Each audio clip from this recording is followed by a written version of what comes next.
নিজে যাকে বড় বলে বড় সে নয়, পরে যাকে বড় বলে বড় সে হয়, ঠিক না?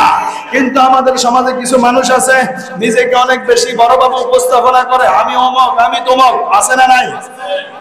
তার গলা বাজির সরে তার কাছে যাওয়া যায় না, সমাজের মধ্যে পরিবারের মধ্যে শান্তিতে বসবাস করা যায় না। আওয়াজ করে বলুন ঠিক কিনা? এজন্য গাদ্দারি করা যাবে না, জুলুম করা যাবে না, অত্যাচার করা যাবে না। 17 বছর অত্যাচার করেছিল, জুলুম করেছিল, অনেক গাদ্দারি করেছিল, সাধারণ মানুষদেরকে স্বাভাবিকভাবে ঘুমাতে দেয় নাই, ঘরে থাকতে দেয় নাই। 17 বছর পরে হলো বাংলার জমিন তারা ছাড়তে বাধ্য হয়েছে। আওয়াজ করে বলুন ঠিক কিনা? আর যারা বাংলার জমিনে আছেন, যারা বাংলার জমিনে আছে, ওই যে গড়কুটি ব্যাঙের মতো তারা এখন চুপচাপ, কোনো কথা নাই। আওয়াজ করে বলুন ঠিক কিনা? কোথায় তোমাদের ক্ষমতা চলে গেল? কোথায় তোমাদের পাওয়ার চলে গেল? এত ক্ষমতা দেখাইলা, মৃত্যুর কথা স্মরণ করলা না। মনে রাখবেন, এই পৃথিবীতে যত জালেম আসবে, যত সন্ত্রাস আসবে, ফেরাউনের মতো সন্ত্রাস কেউ হতে পারে না, ঠিক কিনা? কিন্তু সেই ফেরাউন থাকতে পারে নাই, নমরুদ থাকতে পারে নাই, হামান থাকতে পারে না, আবু জাহিল্লা থাকতে পারে নাই।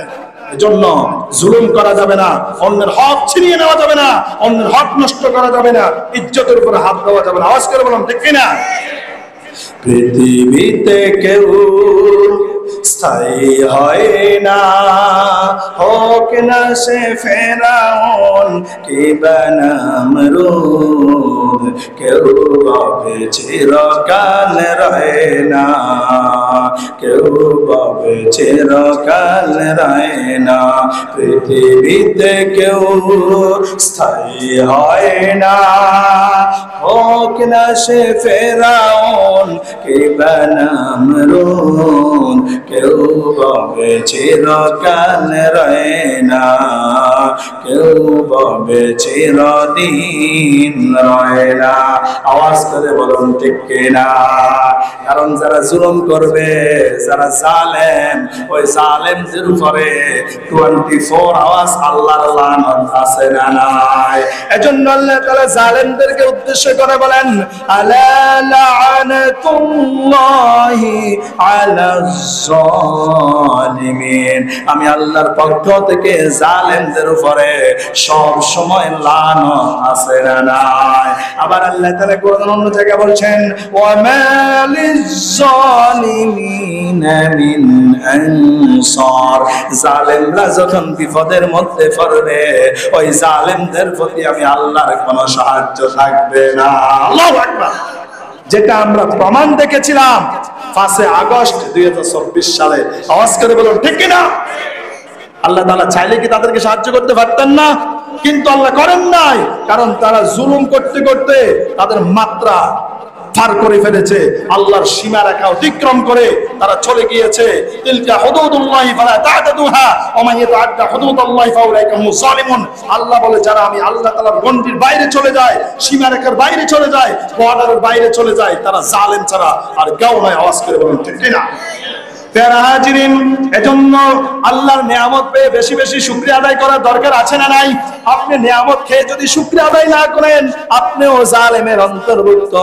এজন্য যখনই নিয়ামত ভোগ করবেন, সুস্থ থাকেন আর অসুস্থ থাকেন, সব সময় শুকরিয়া আদায় করবে একজনের, তিনি কে?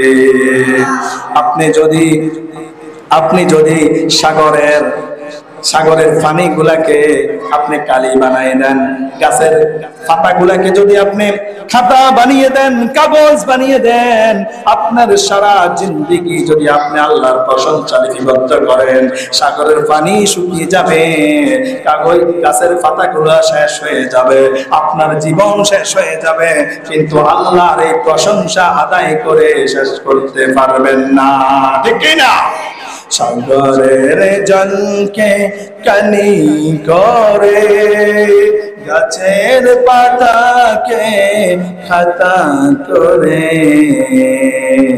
তোমার মহিমা লেখা শেষ হবে না, দেখিও যদি প্রভু জীবন ভরে। আওয়াজ করে বলুন ঠিক কিনা? এজন্য সব সময় শুকরিয়া আদায় করব। আলহামদুলিল্লাহ। সব সময় আলহামদুলিল্লাহ। কেউ যে কোন ব্যক্তি যদি জিজ্ঞেস করে ভাই কেমন আছেন, আলহামদুলিল্লাহ। ভাই খেয়েছেন, আলহামদুলিল্লাহ। যা খাবেন, ডাল দি খান আর গোস্ত দি খান, শাক খান, যেটাই খাবেন আলহামদুলিল্লাহ। আল্লাহর নিয়ামত আমি ভোগ করলাম, শুকরিয়া আদায় করার দরকার আছে না নাই? কথা বলেন আছে না নাই? বেশি বেশি শুকরিয়া আদায় করলে নিয়ামত বাড়িয়ে দিবেন একজন, তিনি কে?